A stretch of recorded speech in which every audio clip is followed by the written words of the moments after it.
మీరు ఇటు సైడ్ ఏమో ఫ్రోజన్ అంటున్నారు, ఇంకో సైడ్ అదే లదాఖ్ ఏరియాలో పూగా హాట్ స్ప్రింగ్స్ అని అంటారు. అంటే లిటరల్గా అది చాలా మందికి తెలియదు. అంటే ఇప్పుడిప్పుడు ఈ మధ్య 2 సంవత్సరాల నుంచి చాలా ఫేమస్ అయిపోయింది. లిటరల్లీ ఆ కొండ మధ్యలో ఇంత చల్లగైన వెదర్లో నీళ్ళు వేడి వేడిగా ఉంటాయంట. దిగితే ఎంత బాగా మనం ఇంట్లో వేడి నీళ్ళతో స్నానం చేసినట్టు అట్లా ఉంటుందని అంటారు. అలాంటి ఐలాండ్స్లలో ఇట్లా ఉంటాయి బ్రో, కొండ ప్రాంతాలలో ఇట్లా ఉంటాయి. అండ్ మీరు మనాలి వెళ్ళారా? మనాలిలో కూడా మన శివుడి టెంపుల్ ఒకటి ఉంటుంది చూసారా, అక్కడ కూడా హాట్ స్ప్రింగ్స్ ఉంటాయి. అక్కడ ఉంటాయి హాట్ స్ప్రింగ్స్. భూమిలోకి వెళ్ళి లైక్ వేడి వేడి వాటర్ బయటకు వస్తాయి కింద లోపల, లైక్ అగ్ని పర్వతాలు అవే అంటారు కదా. సో ఆ విధంగా ఆ నుండి నీళ్లు బయటకు వస్తాయి అంత చల్లటి వెదర్లో. జపాన్లో మీకు ఎప్పుడైనా చేసారా? జపాన్లో కోతులు అన్ని హాట్ స్ప్రింగ్స్లో ఎంజాయ్ చేస్తూ ఉంటాయి. అది జపాన్లో నేను చాలా ఎక్స్పీరియన్స్ చేసిన. జపాన్లో హాట్ స్ప్రింగ్స్ని ఆన్సెన్స్ అంటారు. కల్చరల్ షాక్ అంటే మీరు ఎప్పుడైనా విన్నారా? మనం పాటించేది ఒకటి ఉంటుంది, వాళ్ళు పాటించేది డిఫరెంట్. కల్చరల్ షాక్ అంటే ఏంటంటే సడన్ గా చీరలు కట్టుకుంటూ పోతున్నావు, చీరలు కట్టుకున్న వాళ్ళని చూసినావు, సడన్ గా బికినీ చూసినావు, నీకు షాక్ అనిపిస్తుంది. అంటే ఫస్ట్ టైం చూసినావు, అయ్యమ్మ న్యూడ్ బీచ్ చూసినావు, మొత్తం అందరు న్యూడ్ ఉంటారు, అమ్మ ఇదెక్కడికి కదరా అనిపిస్తుంది లేదా? జపాన్లో నాకు అదే జరిగింది. ఆన్సెన్స్ అంటే ఏంటంటే ఆన్సెన్స్లో ఫస్ట్ ఎంటర్ అవ్వాలి బ్రో. గంటకి ఇట్లా ఇంత అంట, గంట 2 గంటలకు ఇంత అని ఉంటుంది, డ్రింక్స్ అవి ఇవి ఉంటాయి. ఫస్ట్ ఎంటర్ కావాలి. ఎంటర్ అయిన తర్వాత ఒక లాకర్ రూమ్ ఉంటుంది. లాకర్ రూమ్లో పోగానే ఇంకా ఆ లాకర్ రూమ్లో బట్టలన్నీ చేంజ్ చేసుకోవాలి. బట్టలన్నీ చేంజ్ చేసుకోవాలి ఇన్ ద సెన్స్ వేరే బట్టలు వేసుకుంది కాదు, బట్టలని అలా పెట్టుకోవాలి అంతే. ఒంటి మీద నూలు పోగంటారు చూసినావు, అసలు ఏముండదు, ఈవెన్ ఏం వేసుకోవద్దు. ఇంకా ఎట్లుండాలి వాళ్ళకి ఎంటర్ కాగానే ఇంకా లేడీస్ ఉంటుంది, బాయ్స్ ఉంది. కొన్ని దగ్గర క్లబ్బింగ్ అంటే 2 కూడా ఉంటాయంట, ప్రైవేట్ వాటిలలో ఎక్కడ తెలియదు నాకు. సో ఇంకా చూడగానే అసలు ఏంది మనము అసలు ఫుల్ లైక్ సిగ్గైతుంది నాకు. కానీ ఎవరిని పట్టించుకుంటలేడు. మీరు అట్లా వెళ్ళరా? అప్పుడు రావాలని అన్నాడు. నువ్వు నాకు తెలిసిన ఒక తమ్ముడు ఉండే పట్టుకొని పోయిన అన్నట్టు. సో లేకపోతే నువ్వు ఉంటాడు, ఏం కాదు రానా, అంతే కామన్ ఉన్నా రాను.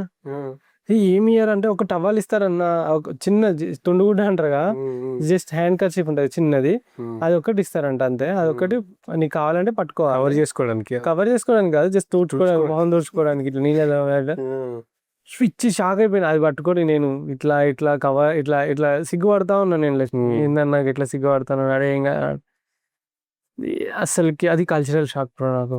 పోగానే మన ఆన్సెన్స్ గురించి మన డిఫరెంట్ మెగ్నీషియం వాటర్ అని, ఎలక్ట్రిక్ వాటర్ అంటే ఏంటి అనుకుంటాను, అందులో మనం కూర్చోగానే ఎలక్ట్రిక్ వేవ్స్ ఎలక్ట్రిక్ ఉంటాయి కదా, కరెంటు ఇట్లా ఫాస్ట్ అవుతా ఉంటుంది, ఇట్లా కొడుతూ ఉంటుంది నీ కాళ్ళకి ఇట్లా అంతా. ఇక్కడ వరకు కూర్చుంటారు అందరు. తర్వాత -3 అంటే 2 degrees 3 degrees వాటర్ అని చెప్పేసి స్పాస్ అవన్నీ ఉంటాయి అన్నట్టు అందులో మొత్తము. ఇంకా వీళ్ళకి ఈ నీళ్ళకి ఆ నీళ్ళకి అంటే వాళ్ళు చాలా వరకు ట్రెక్స్ చేస్తారు అన్నట్టు. ట్రెక్స్ చేసిన తర్వాత వెంటనే ఆన్సెన్స్కి వెళ్ళిపోతారు. ఆన్సెన్స్ అంటే అదే కదా, వేడి నీటి గుంటలు. సో ఆ వేడి నీటి గుంటలకు వెళ్ళిపోయి ఉంటారు అన్నట్టు. ఇట్లా డిఫరెంట్ మ్యాన్ మేడ్ గుంటలు అన్నట్టు ఇవి చేస్తారు. ఇంకా అన్ని రకాల మినరల్స్ అవన్నీ తోటి చేసినాయి అన్నట్టు. అది next level cultural shock bro నాకైతే. కాదు బ్రో, జపనీస్ పీపుల్ చాలా రెస్పెక్ట్ఫుల్ ఉంటారు, అది ఇది అని అంటారు. అంటే మన యాక్టర్ ప్రభాస్ గారు కూడా అంటారు, I love Japanese people darling, అసలు వాళ్ళంటే నాకు చాలా ఇష్టం అనుకుంటూ చాలా వీడియోస్లో అన్నారు. అక్కడిక్కడ ఉంది కూడా. ఎందుకు అంత రెస్పెక్ట్ ఇస్తారా, ప్రేమించారు బ్రో, రెస్పెక్ట్ ఇస్తారు. ప్రేమ అనేది తెలిసిన వాళ్ళతో మాత్రమే జరిగేది. సో ఏంటంటే జపాన్లో నాకు తెలిసినంత వరకు నేను రైడ్ చేస్తూ ఉంటే, నువ్వు రైడ్ చేయి, నువ్వేమని నువ్వు కొట్టుకో తిట్టుకో ఏమని నేను పట్టించుకోరాళ్ళు. ఓకే, నువ్వు రోడ్డు మీద ఏం చేసినా వాళ్ళు నిన్ను పట్టించుకోరు. కానీ ఎగ్జాంపుల్ బ్రో, నువ్వు ఇట్లా నడుచుకుంటూ పోతున్నావు, ఒక అడ్రస్ నీకు తిరగట్లేదు. జపాన్లో టైం అంటే మీకు తెలుసు కదా, చాలా స్ట్రిక్ట్గా ఉంటుంది. నడుచుకుంటూ పోతుంటే సడన్గా నీకు అర్థం కాలే రూట్ ఏంటిది, అసలు ఏం అర్థం కాలే. నేను జపనీస్ అనుకోండి, నా దగ్గరకు వచ్చి ప్రాబ్లం అనేది నీది చెప్పుకోనంత వరకు నీదే ప్రాబ్లం. ఒక్కసారి ప్రాబ్లం వాళ్ళకి చెప్పినావు అనుకో, ఆ ప్రాబ్లం వాడిది, నువ్వు వదిలిపెట్టుకో. ఇది అడ్రస్ అంటే చెప్తారు ఫస్ట్, నీకు అర్థం కాదు తీసుకొని డ్రాప్ చేస్తారు అక్కడ. నీతో వస్తాడు కంప్లీట్లీ, చేసే పని వదిలిపెట్టి నీతో వస్తాడు. జస్ట్ నా సైకిల్ 7-Eleven పక్కన పండి, జస్ట్ నా సైకిల్కి స్టాండ్ ఇరిగిపోయింది బ్రో, అంటే ఇరిగిపోతే జస్ట్ నేనేమన్నా ఇట్లా ఇది ఇరిగిపోయింది అంటే వాళ్ళు అక్కడ రిపేర్ చేస్తున్నారు ఏంటో. కార్లో అన్ని పనిముట్లు ఉన్నాయి, ఇటు రిపేర్ చేసిన. ఇది ఇరిపోయిందంటే గంటన్నర సేపు వాళ్ళు బయట చేస్తే చాలా డబ్బులు తీసుకుంటారు, ఇది హ్యుమానిటీ కిందికి వస్తుంది. గంటన్నర సేపు కష్టాలు పడి ఏమేమో తీసి వెల్డింగ్ చేసి లిటరల్లీ చేసి సెట్ చేసి నాకు నా సైకిల్ అప్పయ్యారు బ్రో. అసలు అవసరం లేదు అంత అసలు పట్టించే ఇది ఇక్కడ మెకానిక్ షాప్ ఉందని చెప్పొచ్చు. ప్రాబ్లం చెప్పేంత వరకు నీది, ప్రాబ్లం చెప్పిన తర్వాత ప్రాబ్లం వాళ్ళది అంతే. అడ్రస్ అడిగే వెళ్ళేంత వరకు నీది అడ్రస్ అడిగినా అంటే కదా వాళ్ళు నీతో వచ్చేస్తారు లిటరల్లీ. అండ్ ఎట్లా తెలుసా, ఇప్పుడు నువ్వు మామూలుగా ఎగ్జాంపుల్ చెప్తా నేను, బ్రో మనం ఇప్పుడు 11 గంటలకు ఇక్కడ కలుద్దాము అని చెప్పేసి అని అనుకున్నాను. నేను 10:58కో 10:56కో ఇక్కడికి వచ్చేటట్టు నువ్వు సెట్ చేసినావు, లైక్ నేను వచ్చేసిన రైట్. వేరే ఎవరన్నా అనుకో 11 గంటలకు అనుకో, మనమే చూసుకుందాం. మన వాళ్ళు మెల్లగా 11:30, 12 గంటలకు వస్తూ ఉంటారు. ఏమైందంటే ట్రాఫిక్లో ఎక్కువకుండా ఇక్కడ ఇది ఇట్లా పడిపోయింది, ఇది యాక్సిడెంట్ అయింది, ఇవన్నీ చెప్తాం మనం రైట్. 11 గంటలకు ఇక్కడ అనుకో, నీకు 11 గంటలకి లేక 10:30కి వచ్చి ఉంటారు. 11 ఒక్క సెకండ్ ఒక్క నిమిషం అయినా చాలా జంప్ నువ్వు ఆడికి అంతే. ఇంకా నీకు టైం సెన్స్ లేనట్టే. టైం అంటే టైం. హోటల్ చెక్అవుట్ బ్రో 6 o'clockకి, హోటల్ కాదు కెఫేస్ అని ఉంటాయి అక్కడ. నేను కెఫేస్లో స్టే చేసేవాడిని, తక్కువ ఖర్చుగా అయిపోతుంది అని చెప్పేసి. జస్ట్ 12 hours మాత్రమే ఉంటుంది. కెఫేస్ అని గేమ్స్ అవి ఆడుకుంటారు కదా, అట్లా ఒక బెడ్ ఇస్తారు అన్నట్టు, బెడ్ లాగా ఉంటుంది. సార్ అడిగితే దానిలో జపాన్లో లివింగ్ కాస్ట్ చాలా ఎక్కువ, మ్యాక్సిమం అలానే స్టే చేసిన నేను. 6-5 నిమిషాలు అవుతుంది బ్రో చెక్అవుట్ కాడికి వచ్చిన. నెక్స్ట్ డే బిల్ వేస్తా అంటుంది ఆమె. అంటే నేను 6 గంటలకి అలాగే వెళ్ళినా, బట్ సర్దుకొని సైకిల్ మీద సెట్ చేసుకునే వరకు ఒక 5 minutes అయింది అని చెప్పేసిన. This is the first time. మీరు ఇంకో నెక్స్ట్ టైం ఎక్కడికి పోయినా కూడా అట్లా అసలు వినరు. మీరు 6 అంటే 5:45కి బయటికి వెళ్ళాలి అంటే ఇక్కడ రావాలి. ఎక్స్క్యూజెస్ ఏమి ఉండవు బ్రో, అంత స్ట్రిక్ట్. నీకు 5 minutes పెద్ద తేడా కాదు, కానీ వాళ్ళకి 1 second కూడా.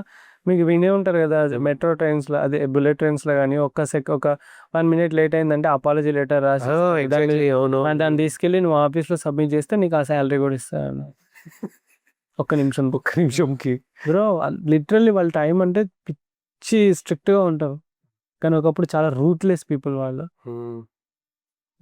హాఫ్ ఆఫ్ ది చైనా పీపుల్ని చంపారు వాళ్ళు. ఎప్పుడైతే హిరోషిమా నాగాసాకి బాంబులు రెడ్డాయో, అణుబాంబులు, తర్వాత జనరేషన్స్ చేంజ్ అయిపోయినాయి. వాళ్ళ తెలుసు కదా మీకు, వాళ్ళ నింజాస్ కానీ వాళ్ళ సమురాయిస్ కానీ నెంబర్ 1 ఫైటర్స్. అలాంటిది ఒక్కసారి మొత్తం చేంజ్ అయిపోయింది. జపాన్ ఏంది బ్రో, మొత్తం వ్యవసాయం చేసుకోవడానికి కూడా నీకు ఒక ఫ్లాట్ భూమి ఉండదు అక్కడ, చాలా తక్కువ, భూమి తక్కువ, చిన్న కంట్రీ. కానీ వరల్డ్లో సోనీ మనం వీడియోస్ తీసే కెమెరాస్ జపాన్ అక్కడ నుంచి, టయోటా కార్స్ అక్కడే, అండ్ చాలా ఉన్నాయి బ్రో వాళ్ళ బ్రాండ్స్. నాకు ఇప్పుడు సడన్గా గుర్తు రావట్లేదు.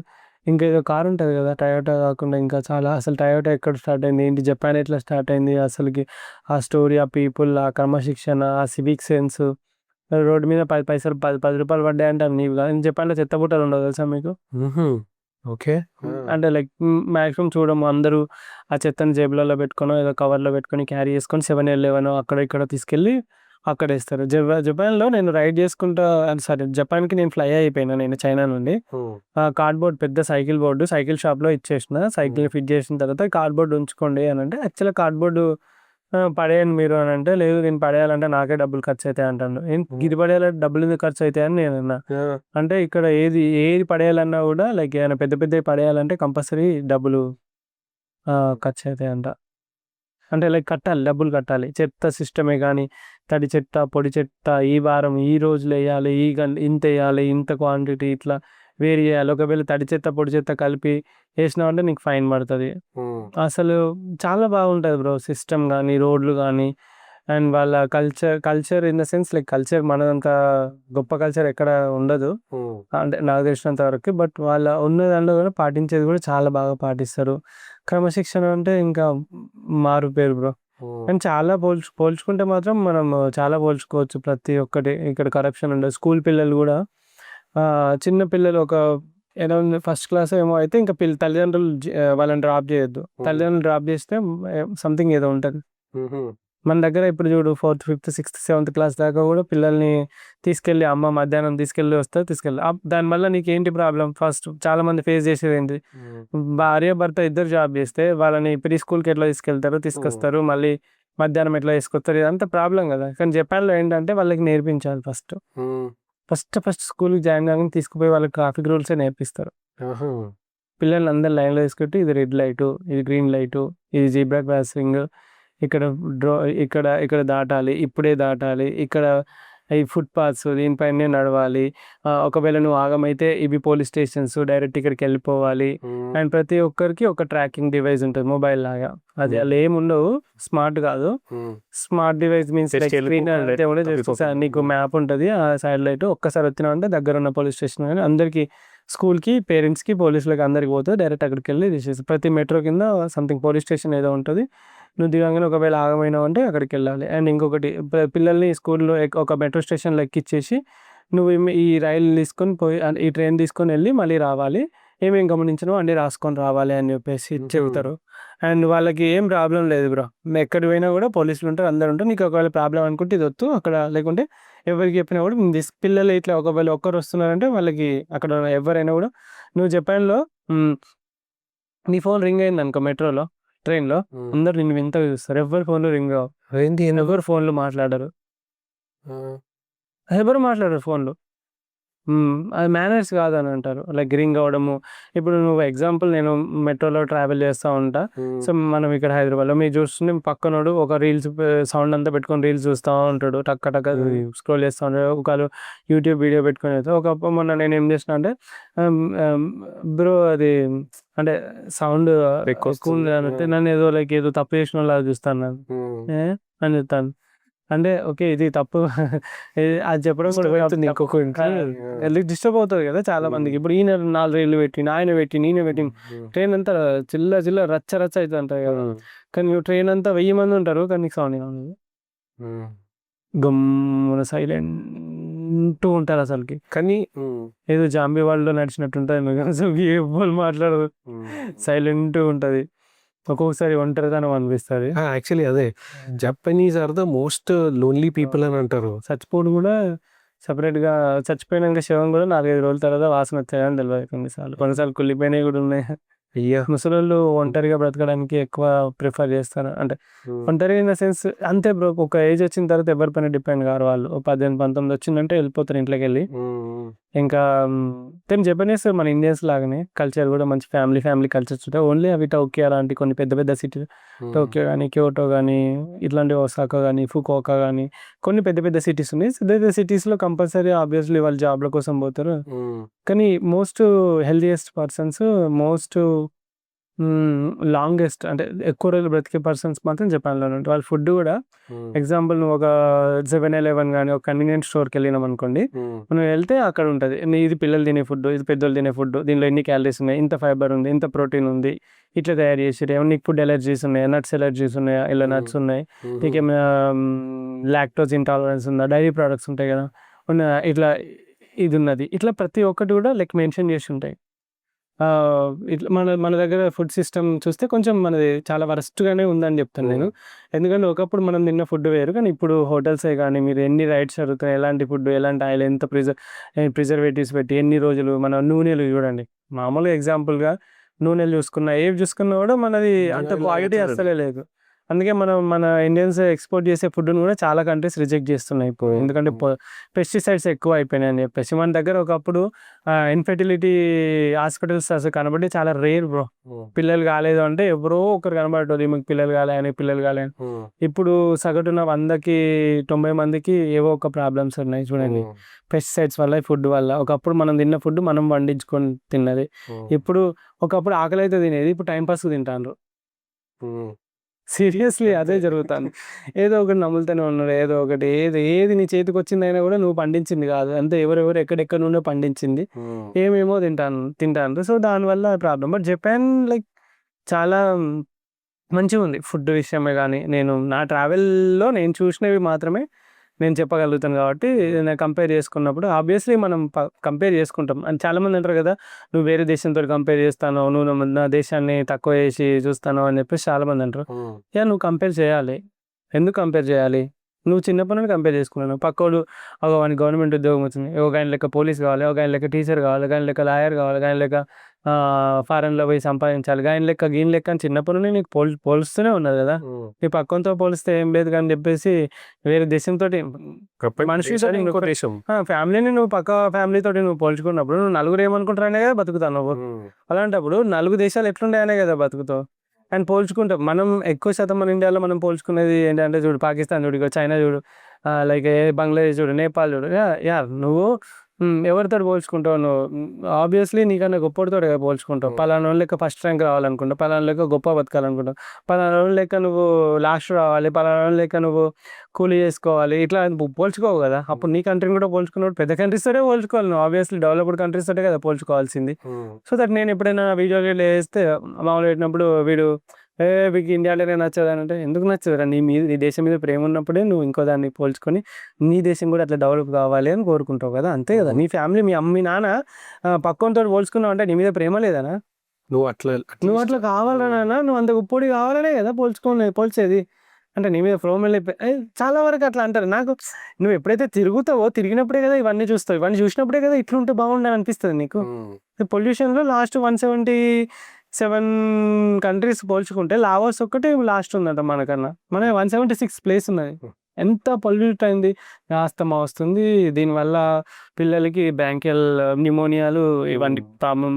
గాలే కలుషితం అయిపోయింది. ఇంకా నువ్వు పీల్చే గాలే కలుషితమైనాక ఇంకా నీకు ఏది చక్కగా ఉంది అన్నట్టు. సో ఆబ్వియస్లీ పోల్చుకోవాలి కదా. నీకు ర్యాంకులు ఎందుకు పెడతారు బ్రో స్కూల్లో 1 2 3 4 5 6 అని? నీకన్నా వానికి ఎక్కువ వచ్చింది అంటే ర్యాంకులు పెట్టేది అందుకు కదా, మంచి ర్యాంకులు ఉంటే మంచి భవిష్యత్తు ఉంటుంది అని చెప్పేసి. సో ఎందుకు చాలా మంది వేరే కంట్రీస్లో సెటిల్ అవుదాం అనుకుంటారంటే అక్కడ వేతనాలు ఎక్కువ కాబట్టి అక్కడ సంపాదించిన డబ్బులతోటి ఇక్కడ ఫ్యామిలీస్ బెటర్గా బతుకుతాయనే కదా. Dubai, Qatar, Oman, Kuwait, Bahrain, ఇవన్నీ కంట్రీస్లో మన మన మన తెలుగు వాళ్ళే కానీ మన ఇండియన్స్ ఎందుకు అంతమంది పోతారు? యూఎస్, యూకే, ఆస్ట్రేలియా కానీ, సింగపూర్ కానీ, మలేషియా కానీ ఎందుకు అట్లా పోతున్నారు అని అంటే, ఎందుకంటే అక్కడ ఎక్కువ శాలరీస్ వస్తున్నాయి. వాళ్ళు ఒక్కరి పోయి కష్టపడితే, ఎన్ని త్యాగం చేసుకొని ఒక్కరి పోయి కష్టపడితే ఇక్కడ ఫ్యామిలీ హ్యాపీగా బ్రతుకుతుంది అనే కదా. అంటే అక్కడ నువ్వు ఒక్కడి పోయి బ్రతికితే ఇక్కడ ఇంట్లో ఉన్న ఫ్యామిలీ మొత్తం చేంజ్ అవుతుంది అని అంటే, అట్లా ఇండియాలో నలుగురు బతికితే, ఇండియాలో ఆ లైఫ్ ఉంటే నలుగురు పని చేసుకుంటే ఎట్లుంటే నీ లైఫ్? లైక్ ఇట్లా కంపేర్ చేసుకున్నప్పుడు లైక్ పీపుల్ జడ్జ్ చేస్తూ ఉంటారు. సింపుల్ బ్రో, జడ్జ్ చేసే వాళ్ళు ఎట్లనైనా జడ్జ్ చేస్తారు. ఫస్ట్లో నెగిటివ్ కామెంట్స్ ఏమైనా వచ్చినా కూడా, ఎప్పుడైనా మాట్లాడినా కూడా నువ్వు కొంచెం హట్ అయ్యేటోని. కానీ ఎగ్జాంపుల్ చెప్తాను. దేవుడు ఇప్పుడు కొంతమంది హిందూస్ ఉంటాం, కొంతమంది ముస్లిమ్స్ ఉంటాం, కొంతమంది బుద్ధులు ఉంటారు, కొంతమంది జైనులు ఉంటారు, కొంతమంది క్రిస్టియన్స్ ఉంటారు. మనుషులే ఒక దేవుడిని ఇష్టపడతలేరు. ఇంక మళ్ళీ మన హిందూస్ దేవుళ్ళు, క్రిస్టియన్స్లో పోతే బ్యాప్టిస్ట్ అని, క్యాథలిక్ అని ఏమేమో ఉంటాయి. అవి బుద్ధిస్ట్లో కూడా 3-4 ఉన్నాయి. సో ముస్లింలో సున్నీ, షియా ఇట్లా సంథింగ్ అవి ఉన్నాయి. మన హిందూస్లో కూడా ఇంకా కులాల తర్వాత దేవుళ్ళు సపరేట్. మా దేవుడు, మా కుల దేవుడు, మా కుల ఇట్లా అని చెప్పేసి దేవుళ్ళు మనకు చాలా మంది దేవుళ్ళు ఉన్నారు కదా. అట్లా నాకు రాముల వారి ఇష్టము, నాకు కృష్ణుడు ఇష్టము, నాకు ఆంజనేయ స్వామి ఇష్టము, నాకు అయ్యప్ప స్వామి ఇష్టము. నాకు ఇట్లా దేవుళ్ళలో కూడా ఇష్టాలు పెట్టుకొని దాన్ని కూడా సపరేట్ చేసుకొని అట్లా మన దగ్గర కూడా మనం విశ్వరూపం సినిమాలు చూస్తే వైష్ణవులు సంథింగ్ ఇట్లా చంపుకుంటారు కదా. ఇట్లా ఉంటారు బ్రో. నువ్వు అందరికీ నచ్చలేని లేదు బ్రో, అసలు అందరికి నచ్చవు. నువ్వు అందరికి నచ్చినావు అంటే నువ్వు చచ్చిపోయినావు అని అర్థం. అంతే. అప్పుడు మాత్రమే నిన్ను ఎవ్వరు ఏమనరు. చచ్చినప్పుడు అనేటోళ్ళు కూడా ఉంటారు, బట్ చచ్చిపోయినప్పుడు మాత్రమే. చచ్చిపోయిన వాళ్ళని ఎందుకు అందరూ పొగుడతారు తెలుసా? అందరు అక్కడ కూర్చొని ఎందుకు అబ్బా ఉంటే బాగుండే అట్లా ఇట్లా. బతుకుంటే ఏదో ఒకటి మాట్లాడతారు కాబట్టి. చచ్చిపోయినాక ఏమన్నారు కాబట్టి అందరూ ఇష్టపడతారు. నేను full length podcast episode consume చేయలేకపోతే దాని నుండి జనరేట్ అయిన వీడియోస్ కోసం ది RRR షో షార్ట్స్ ఛానల్ని సబ్స్క్రైబ్ చేసుకోండి.